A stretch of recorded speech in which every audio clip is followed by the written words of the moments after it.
Alléluia. Ok.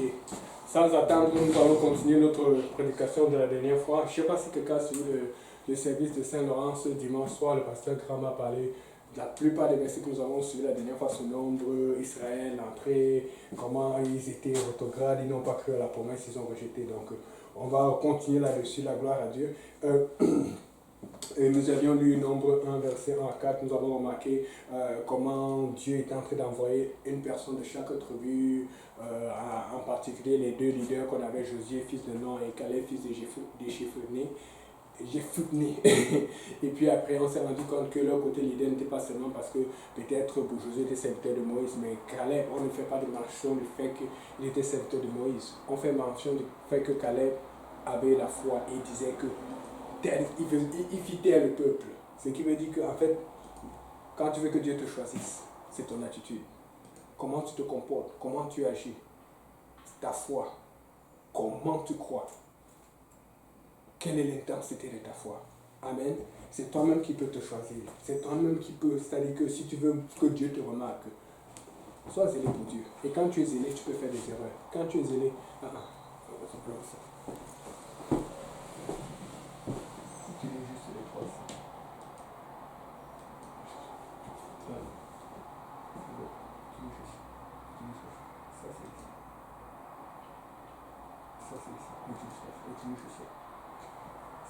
le truc. C'est parce que j'utilise ça que ça va. C'est qui en direct, c'est ça? Voilà. Ok, je m'en vais là. Je vais mettre ça. Là, maintenant, tu fais juste ça. Qui est ici. Et puis maintenant, pour la charte, c'est ça. C'est la charte. Tu vois les trois, c'est 1, 2, 3. C'est bon. Ok, désolé, notre technicien a des petits problèmes techniques. Là, on voulait s'assurer que l'image soit bien et soit centrée. Amen. On apprend. Et tout va bien aller. Amen. Vous étiez en train de réfléchir. Okay. C'est ça. Donc, et puis, nous avions vu comment on les a envoyés. Et puis, ils ont été tellement émerveillés parce qu'ils ont vu, c'est un grand pays, c'est fort. Et puis, alors que, vous savez, Dieu a tellement fait ça exprès. Dieu les a fait passer par le désert.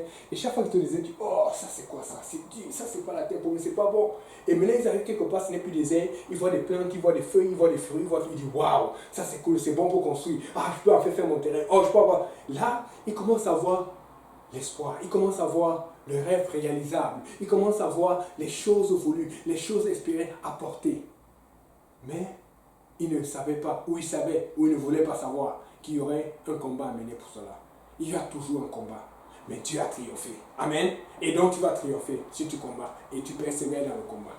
C'est pour ça que le diable, tout ce qu'il veut, c'était décourager. Voilà pourquoi la Bible dit dans Jacques, soumettez-vous à Dieu. Ça dit d'abord soumettez-toi, parce que les gens n'aiment pas se soumettre à Dieu, mais rester au diable. C'est pour ça que j'entendais beaucoup de gens, il y a des gens au Cameroun ou ailleurs, dans d'autres pays du tiers-monde, même parfois ici, qui sont très forts par là à la montagne pour lutter contre les démons. Il va chercher les esprits. Il va toute la nuit, ah, je te chasse au nom de Jésus. Ah, sors là, pouf, Apollyon, sors, piche, apio. Il passe la journée à chasser les démons. Alors il faut faire les plats, il faut te reposer pour prier, pour évangéliser, pour gagner les âmes. Nous ne sommes pas là pour chasser les démons, nous sommes là pour gagner les âmes. Et pendant que tu gagnes les âmes, tu vas chasser les démons. Pendant que tu gagnes les âmes, tu vas chasser les esprits impurs. Pendant que tu gagnes les âmes, tu vas chasser les esprits démoniaques. Pendant que tu gagnes les âmes, tu vas libérer les gens de l'impureté, de l'impudicité, de l'iniquité, de la vanité. Maintenant,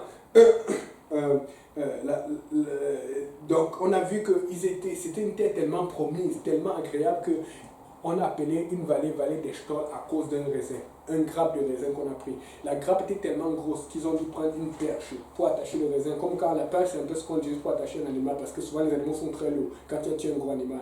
Et on a attaché les raisins dessus parce que c'est sûr que les raisins tombaient même déjà au sol. C'est sûr qu'ils n'étaient plus capables de l'arrêter. Et donc ils avaient besoin d'une pêche. C'est pour dire à quel point ils étaient contents. Je suis sûr que quand ils sont arrivés au village, tout le monde voulait prendre les raisins. Même Moïse a dit, non, c'est bon, vous avez fait du bon travail. Mais le raisin était bon, mais comment aller faire pour se battre pour faire le raisin, c'est autre chose. Parce que quelqu'un a dû sortir maintenant une sorte de parole du genre, il y a les fils d'Anak, les gens de la race des Goliath là.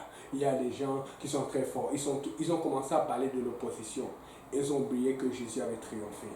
certes, le Messie n'était pas encore là, mais le Messie était déjà annoncé. Le Messie, la victoire du Messie était déjà annoncée. Donc ils avaient déjà beaucoup de paroles pour les encourager, pour montrer comment Jéhovah était là. Et même pas ça, ils venaient d'Égypte, ils venaient tous fraîchement d'Égypte, où Dieu les avait délivrés. Écoutez, je ne sais pas, je n'ai jamais vu Jésus, je crois en Jésus. Je crois qu'il est mort à propre mes péchés. Je crois qu'il est mon Dieu. Je crois en cette histoire. Je crois avec les manuscrits, le tas de situations. Le monde est impossible de se débarrasser de cette histoire parce que c'est vrai. Amen. Mais eux, ils ont vu le miracle. Eux, ils ont vu la mer se diviser à deux.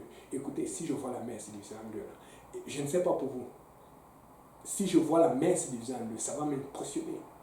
Et plus tard, on me dit, bon, ça on n'a pas encore vu, ça on va voir ça bientôt. On dit que quand ils ont traversé le Jourdain, les eaux se sont divisées, mais c'est devenu comme un seul. Vous savez, ça alors c'est encore plus grave. Ça on verra ça peut-être la semaine prochaine. Ils traversent le Jourdain. La mer se divise en deux, ça c'est quelque chose parce que là ils ont traversé le fond. Et puis tu vois l'eau qui coule parce que c'est celui qui avait un flot. Mais la Bible dit que pour l'autre miracle, parce que Dieu veut montrer qu'il ne fait pas les choses pareilles. Peut-être ça se divise en deux, ça ressemble, mais il n'a pas fait la même chose. La Bible dit que maintenant les eaux sont levées et les eaux sont arrêtées. Écoutez, c'est pour ça que vous voyez souvent les films de science-fiction, pour ceux qui regardent les films, ils vont faire ça. Parce qu'ils ont toujours cherché l'imagination dans la Bible. Ils vont toujours faire des choses qu'ils voient quelque part.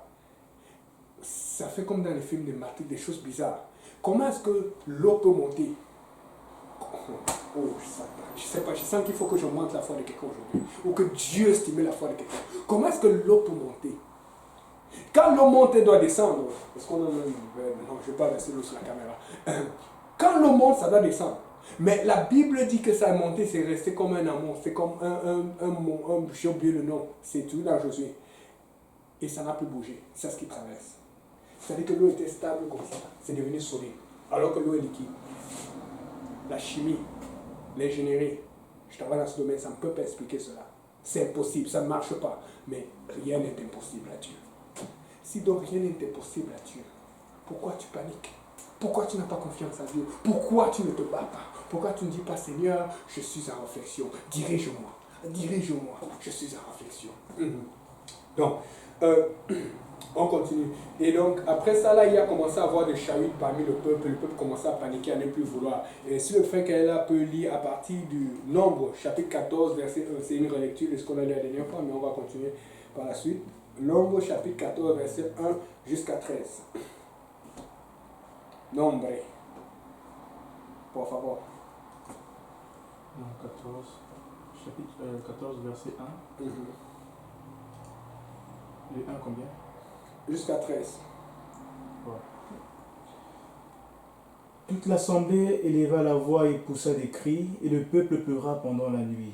Tous les enfants d'Israël murmurèrent contre Moïse et Aaron, et toute l'assemblée leur dit: Que ne sommes-nous morts dans le pays d'Égypte, ou que ne sommes-nous morts dans ce désert? Pourquoi l'Éternel nous a fait-il aller dans ce pays où nous tomberons par l'épée, où nos femmes et nos petits-enfants deviendront une proie? Ne vaut-il pas mieux pour nous de retourner en Égypte? Et ils dirent l'un à l'autre: Nommons un chef et retournons en Égypte. Moïse et Aaron tombèrent sur leur visage en présence de toute l'assemblée réunie des enfants d'Israël. Ok, on s'arrête là. C'est toujours ça le problème. Et c'est bizarre, c'est comme si ça n'a pas changé aujourd'hui dans l'église. Dès qu'il y a un problème, dès que ça chauffe, c'est sûr que le pasteur... Non, c'est sa femme. Oh, c'est le frère tel. Oh, c'est le tel frère du ministère tel qui s'occupe de tel, le responsable de tel. Ça, c'est un travail du diable. On ne dit pas que les pasteurs ne peuvent pas faire d'erreur. On ne dit pas que je ne peux pas faire d'erreur. Et j'en ai fait, et j'en fais. Mais vous devez savoir comment le diable fonctionne. On est très vite à critiquer l'autorité. Parce que c'est comme ça que le diable fait pour briser l'église. Et donc, il commence à dire, voilà Moïse et Aaron. Ce n'est pas Moïse et Aaron qui sont allés explorer, c'est eux qui ont envoyé. Vous voyez un peu. Oui, c'est eux qui dirigeaient. Mais même ceux qui ont exploré, on n'essaie même pas de regarder c'est quoi la vie, on ne sait pas de regarder qui a témoigné. On ne voit pas, on oublie les deux qui ont bien témoigné, Josué et Caleb. Mais 10 qui font un témoignage, c'est-à-dire que les gens comptent à partir du nombre. Parce que si c'est à partir du nombre, on a beaucoup d'églises catholiques, on a beaucoup d'églises baptistes ou ailleurs. Donc, fait qu'on va regarder ceux qui sont en un grand nombre. Tu ne regardes pas le nombre, tu regardes la vérité, tu regardes la puissance de Dieu, tu regardes le salut. C'est pour ça qu'on dit nombreux sont ceux qui vont en enfer. Nombreux sont ceux qui vont dans le chemin, large. Mais le chemin étroit, ils sont peu. La Bible dit que non seulement le chemin étroit, c'est dans Matthieu 7, verset 13, je crois, mais la Bible dit encore que c'est resserré. Donc c'est comme si c'est déjà étroit, mais après c'est comme, ça c'est quelque chose pour te broyer. Quand tu vas passer, tu vas maigrir à cause du jeûne de la prière. Quand tu vas passer, tu vas maigrir à cause des problèmes. Mais parce que Dieu va couper. Il va couper des choses, il va enlever des passions, il va enlever des points faibles. Mais il va te nettoyer, il va te sanctifier, il va te faire lui ressembler. Moi je vais ressembler à Jésus. Donc, là maintenant, il dit, nommons-nous un chef parce que, vous savez, quand on veut prendre une direction contraire, on a besoin de se débarrasser de la direction de Dieu. La direction de Dieu, ça passe par le pasteur. Amen. La direction de Dieu, ça passe par l'homme de Dieu. Et donc, fait qu'ils voulaient nommer un chef. Mais regardez, quand ils ont voulu nommer un chef, Aaron et Moïse ne sont pas venus se dire, vous êtes malade, qu'est-ce que vous faites comme ça? Ils connaissent même quoi? Ils n'ont pas commencé à mal parler du chef ou de ceux que... Ils n'ont pas commencé à mal parler du peuple. La Bible dit qu'ils se sont mis à genoux, ils ont commencé à intercéder. Vous savez pourquoi? Parce que Aaron et Moïse, ils connaissent Dieu. Parce qu'ils savent que s'ils ne font pas cela, si c'est Dieu qui s'en occupe, donc il faut savoir comment ça marche. Fais attention quand tu te plais. Fais attention quand tu es amer. Fais attention quand ça ne va pas. Parce que beaucoup de gens sont souvent amers.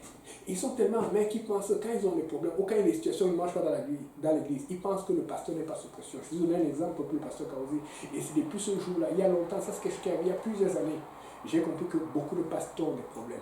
Beaucoup, que ce soit pasteur, grand pasteur, c'est beaucoup. Il y a d'autres que j'aime être au courant, d'autres que je peux être au courant. Mais fais attention.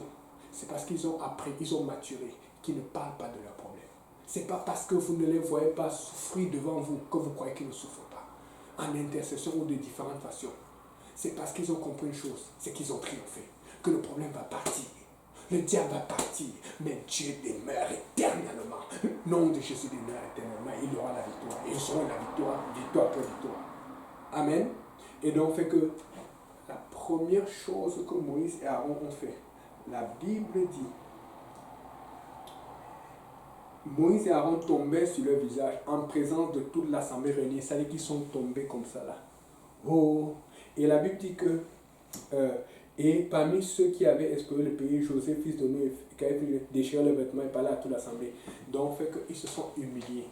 C'est-à-dire que quand tu es homme de Dieu, quand tu es femme de Dieu, si quelqu'un est en train de prendre la mauvaise direction, tu vas te maudire au nom de Jésus, c'est pas ça que tu fais. On n'a pas remarqué que des fois, tu peux en tout prendre la mauvaise direction, tu commences à te fâcher contre le pasteur. Lui, il essaie de garder son calme. Il essaie, parce qu'il sait que c'est Dieu qui juge. Mais tout ce qu'il fait, c'est de te ramener, mais avec sagesse. Et nous, frères et sœurs, nous devons faire ça avec les plus faibles. Faisons très attention. Parce qu'ils ne comprennent pas. Parce que quand tu fais ça, certes, tu condamnes la personne, mais toi-même, tu te condamnes. Et toi-même, tu vas tomber dans une situation là où Dieu ne va pas te faire échapper. Et donc, fait que eux, ils ont commencé à mettre le visage terre. Et les autres se sont déchirés pour montrer, écoutez, vous nous prenez pour important dans ce peuple, n'est-ce pas? Vous dites que je suis serviteur de Moïse Josué, ou Calais, vous dites que nous, on est des gens spirituels. Regardez, nous, on fait rien, on ne fait pas cas de nos habits, on ne fait pas cas de notre honneur. Nous voulons que vous nous écoutez. Ils ont voulu attirer l'attention pour leur dire, attention, vous êtes en train de regarder du mauvais côté.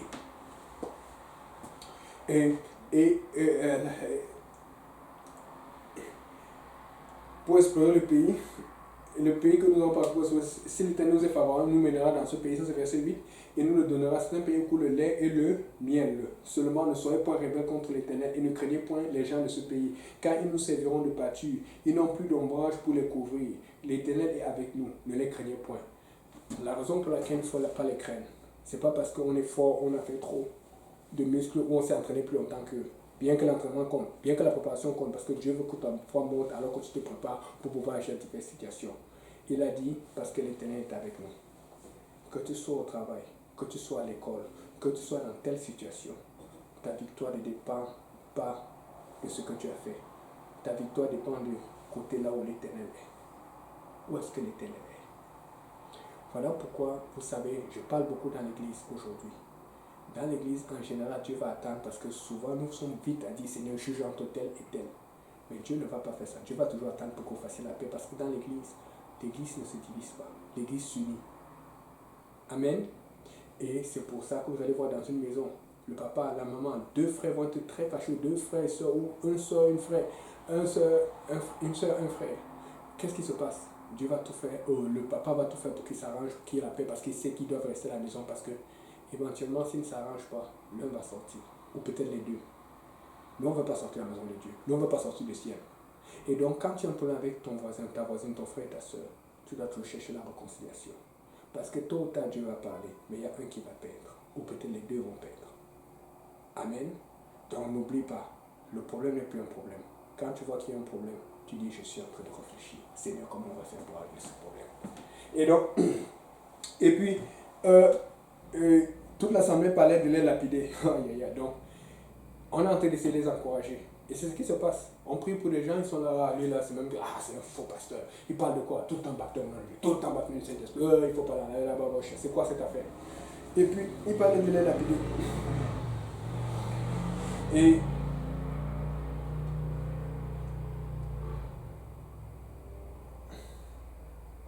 lorsque la gloire de l'Éternel apparut sur la tente d'assignation devant tous les enfants d'Israël, l'Éternel dit à Moïse, jusqu'à quand me méprisera-t-il? Jusqu'à quand ne croira-t-il pas en moi, malgré tous les prodiges que j'ai faits au milieu de lui? Je le frapperai par la peste et je le détruirai, mais je ne ferai de toi une nation plus grande et plus puissante que lui. Vous voyez un peu, c'est que, donc Dieu écoutait les pluies, il ne disait rien. En fait, c'est pour ça que Dieu veut nous laisser le temps d'intercéder. Moïse savait que Dieu peut les frapper d'un coin, un autre, même Caleb, même Josué, parce qu'ils sont proches de Dieu. Mais ils ont dit, non Seigneur, laisse-nous négocier. Mais quand, et Dieu savait que ces gens-là n'allaient pas écouter. Donc des fois, Dieu va te faire prier une situation, prie quand même. Mais ce qui est bon, c'est que quand tu pries, et que Dieu apparaît pour régler le problème, toi tu es bon parce que ce n'est pas toi qui as mis ta main dessus. Parce que le diable souvent va te pousser à mettre ta main et tu vas empêcher à Dieu de juger. Et tu commences à devenir le juge. Tu n'es pas juge, tu n'es pas Dieu, c'est Dieu qui est le juge. Amen. Notre rôle c'est d'intercéder. Oui, souvent, cette autorité, Dieu va le nommer pasteur, il va dire, ok, tu dois faire ça, tu dois sortir tel, tu dois punir tel et tout. Oui, on est d'accord. Mais souvent, nous sommes tous frères et sœurs dans l'église, prêts à juger, à en finir avec quelqu'un, à clarifier son cas, à caser son dossier. Laissons ça à Dieu, nous devons intercéder. Amen. Et Dieu va s'en occuper. Et donc maintenant, l'Éternel dit à Moïse, jusqu'à quand ce peut me méprisera-t-il? Il est apparu quand il a vu qu'on était en train de vouloir les lapider. Eux, ils n'avaient pas peur de lapidation, parce qu'ils savaient que Dieu les protège. Des fois, tu es là, on a mal parlé contre toi, tu dis, il va encore mal parler contre moi. Où est le problème? Il va encore plus mal, ils vont dire, il faut que je me défende, il faut que je clarifie. La Bible dit que la rumeur courait que Jésus, je ne sais pas à la fin, vous savez, quand on est parti prendre, quand ils ont voulu enlever le corps de Jésus, ils ont enlevé le corps de Jésus pour l'embaumer et tout ça là, et puis les gardes qui étaient là, les pharisiens les ont appelés, ils ont dit que non, si on vous demande, vous dites que, parce que Jésus a ressuscité effectivement, amen, mais on a appelé les pharisiens ont appelé les soldats et on leur a donné l'argent pour dire que vous devez, attendre juste une minute.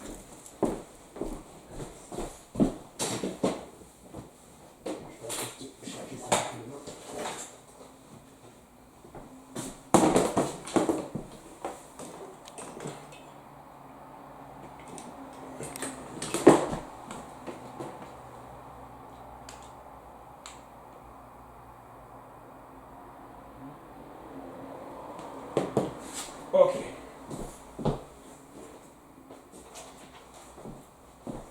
Désolé, aujourd'hui là, beaucoup de petits problèmes.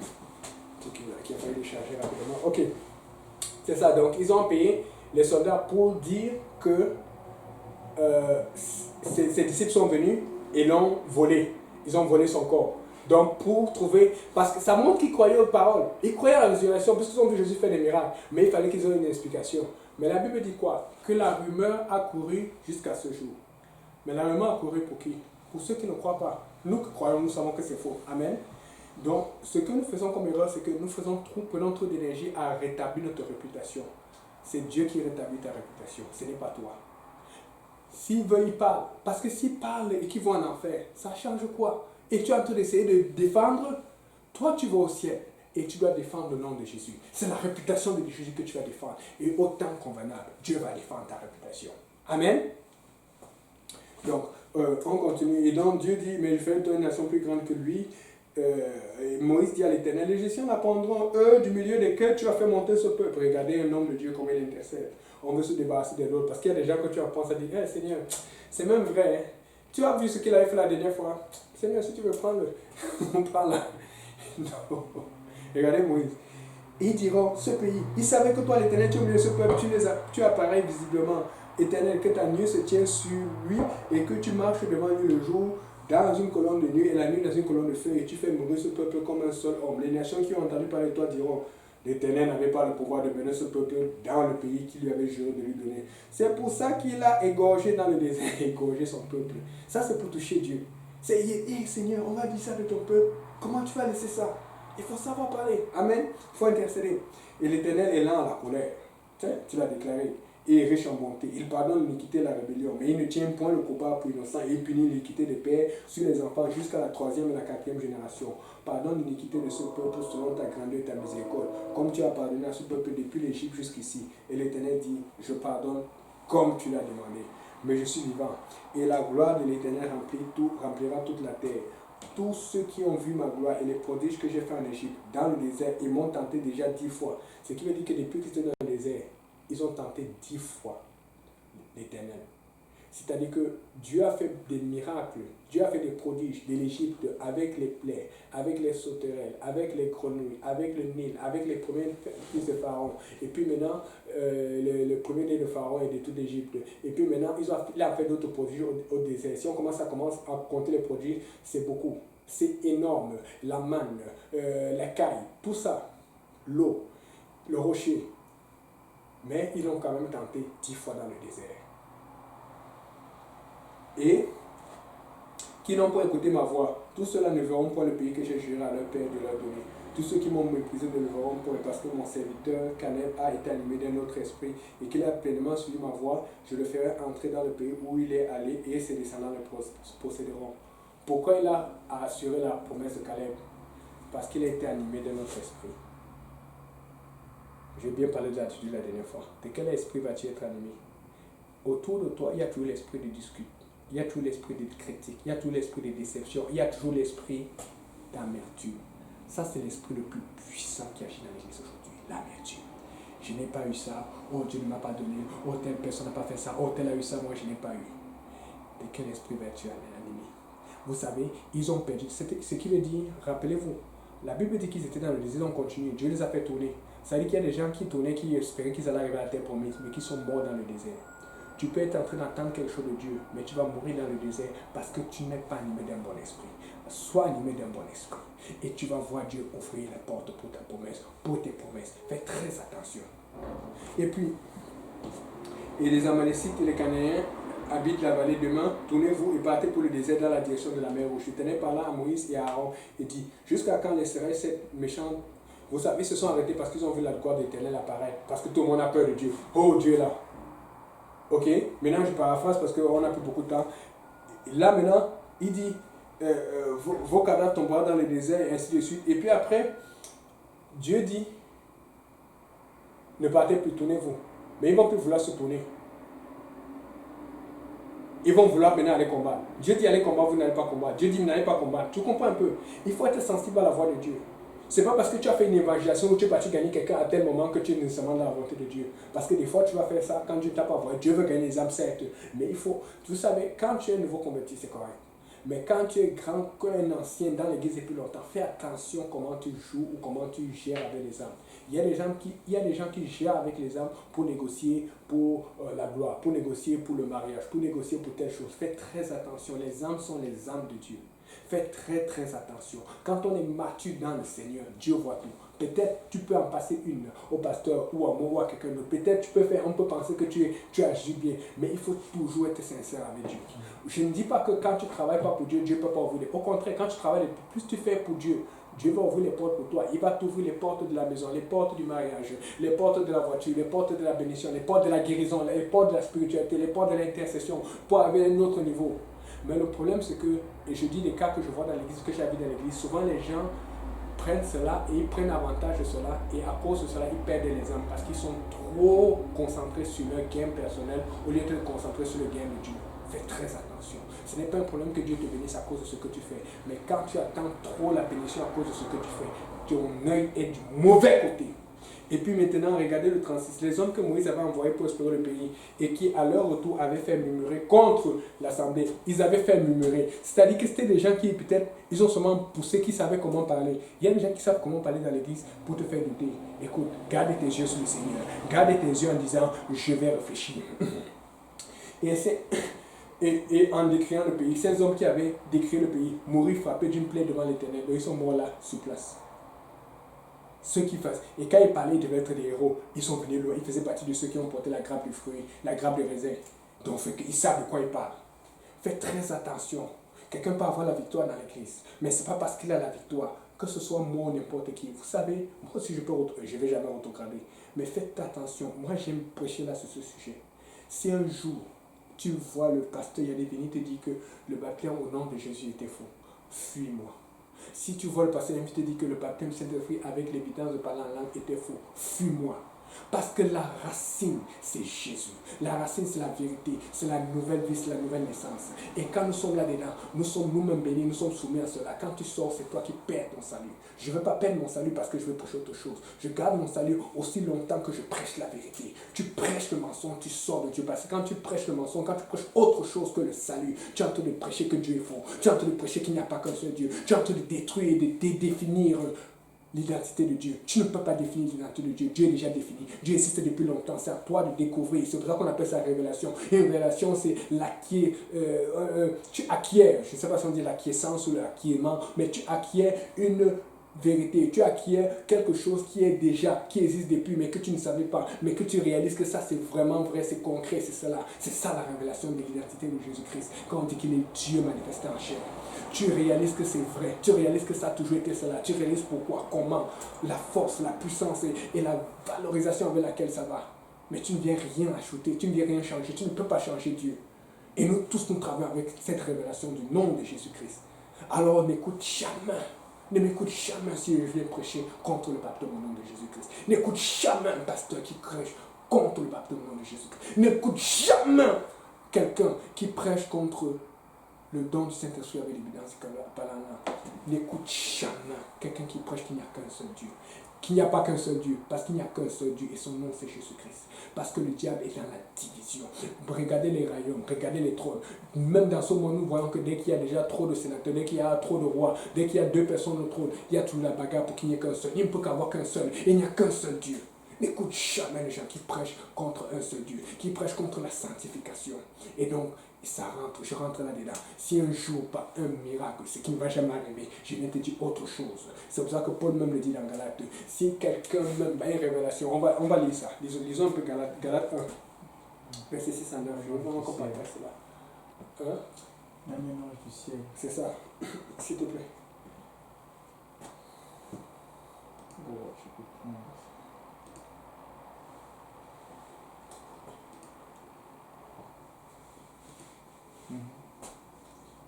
Tu peux lire au revoir.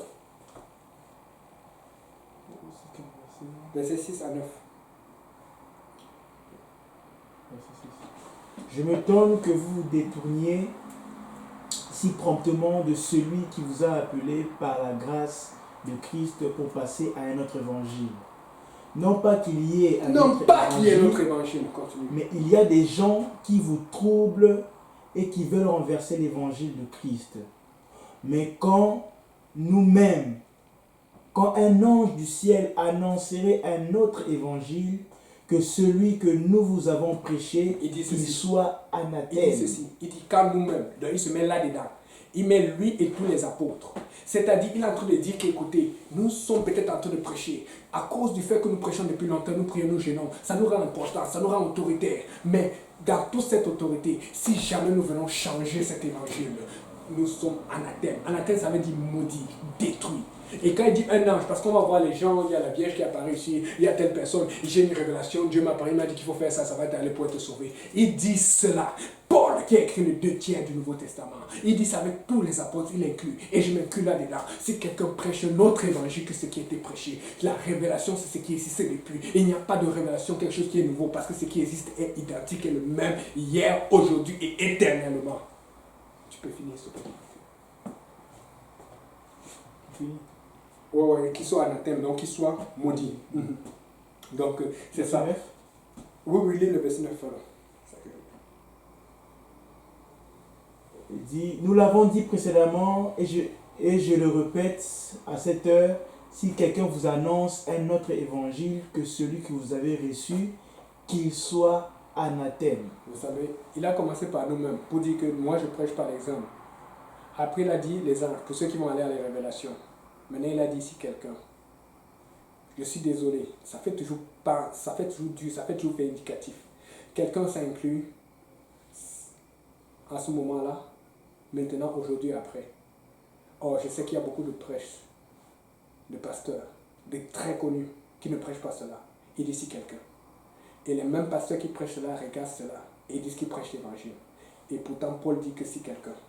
Vous savez, ça élimine beaucoup de gens. Mais combien de gens qui sont ceux qui vont aller au ciel? On va voir ça au ciel si on se voit là-bas. C'est incroyable. C'est écrit là-dedans, il dit bien si quelqu'un. C'est-à-dire que tous ceux qui vivent présentement, s'ils ne prêchent pas cet évangile comme Paul l'a prêché, comme les apôtres l'ont prêché, même s'ils ont des révélations, même s'ils font des miracles, et quand il dit les anges, je peux dire que si quelqu'un a un pouvoir quelconque, s'il ne prêche pas, s'il n'est pas en accord avec l'évangile, il est maudit. Anathème, c'est maudit, rejeté, châtié à jamais. Anathème ne fait pas une référence à peut-être on va te bénir, on ne va pas te bénir. Anathème, c'est maudit. C'est-à-dire que si quelqu'un prêche un évangile différent de Paul, il est maudit. Ça veut dire que les pasteurs qui prêchent l'évangile différent de Paul sont maudits. Mais si tu sais un pasteur, on va te dire, tu es trop, vous croyez que vous êtes seulement vous dans la vérité. Non, c'est Paul qui le dit. Si quelqu'un prêche un évangile qui est différent de cela, il est maudit. C'est écrit dans la Bible. On va attendre au ciel. Alléluia. Et donc, toujours, là on voit que Dieu l'a dit, non, vous n'allez pas passer. Et puis, ici, ces hommes, Moïse rapporta, Joseph fils de Nun, et Caleb restait seul vivant parmi ces hommes qui étaient allés explorer le pays. Ceux qui ont montré la bonne attitude, qui se sont bien comportés, ils sont restés vivants. Moïse rapporta ces choses à tous les enfants d'Israël et le peuple fut dans la grande désolation. Ils se levèrent de bon matin et montaient au sommet de la montagne en disant, nous voici, nous monterons au lieu d'en parler l'Éternel, car nous avons péché. Moïse dit, pourquoi transgressez-vous l'ordre de l'Éternel? Cela ne réussira point. Donc tu as besoin d'une cohésion entre la parole de l'homme de Dieu et la direction du Seigneur. Dieu ne travaille pas dans la confusion. Et c'est pour ça, c'est ça le problème, parce que nous aimons nous élever pour dire Dieu m'a parlé. Dieu ne travaille pas dans le désordre. Le désordre ne fait pas partie de l'Église. Amen. Dieu, c'est un Dieu de paix. Quand tu t'as parlé que quelque chose doit arriver, ça va arriver, mais tu gardes la bonne attitude et tu fais comme Dieu te dit de faire. Et tu cherches Dieu, même si tu n'es pas d'accord. Même si ça ne marche pas comme ça fait ton affaire, Dieu va te défendre. Parce que quand tu gardes la bonne attitude, Dieu va toujours te glorifier. Éventuellement. Amen. Et puis, cela ne réussira pas quand les Amalécites et les Cananéens sont là devant vous et vous tomberez par les ténèbres parce que vous êtes détournés de l'Éternel. L'Éternel sera pour avec vous. Ils s'obstinaient à monter au lieu de la montagne. Non, on va l'évangéliser. Dieu avait déjà demandé, on n'est pas parti. Ils s'obstinent à aller quand Dieu n'a pas dit. Mais l'arche de l'alliance de l'Éternel ne sortit point du milieu du camp. C'est-à-dire que l'arche a représenté la présence de Dieu et ça sortait avec eux pour aller faire la guerre. Ils étaient tellement décidés à faire la guerre qu'ils ont oublié ce qu'ils avaient l'habitude d'aller pour faire la guerre. Ça montre que c'était leur orgueil qui primait avant l'ordre de Dieu. Tu deviens même aveugle dans ce que tu fais. Alors descendit les Amalécites et les Cananéens qui habitaient cette montagne et il les bâtit et les tailla en pièces jusqu'à Horma. On les a frappés correctement, on les a lynchés. Amen. C'est ça. Donc maintenant, on va arrêter ici là parce qu'aujourd'hui là le service a été beaucoup plus long que je pensais. Je voulais partager quelque chose, mais si on arrive là, on ne va pas finir. Ça va être trop long. Et on essaie de ne pas être trop long à cause des voisins. On essaie de finir avant 21h et de pouvoir aussi adorer. Donc je veux vraiment dire à quelqu'un qu'aujourd'hui là, j'ai ressenti ça vraiment le plus. Quand tu es dans la joie, réjouis-toi. Quand tu es dans le bonheur, réjouis-toi et tu dis merci au Seigneur. Mais quand tu es dans ce qu'on appelle malheur, et ce qu'on appelle tristesse, et ce qu'on appelle problème, tu te mets à réfléchir, tu dis Seigneur, montre-moi, qu'est-ce qui se passe, qu'est-ce que je dois faire, dans quelle direction dois-je aller, dans quel sens dois-je aller, comment dois-je prier. Il n'y a pas de malheur avec les enfants de Dieu, il y a la réflexion, il y a l'analyse. Amen. Que quelqu'un dise, je vais réfléchir. Dis à ton voisin, je vais réfléchir. Amen. Alléluia. On va finir en adoration. Je vais juste...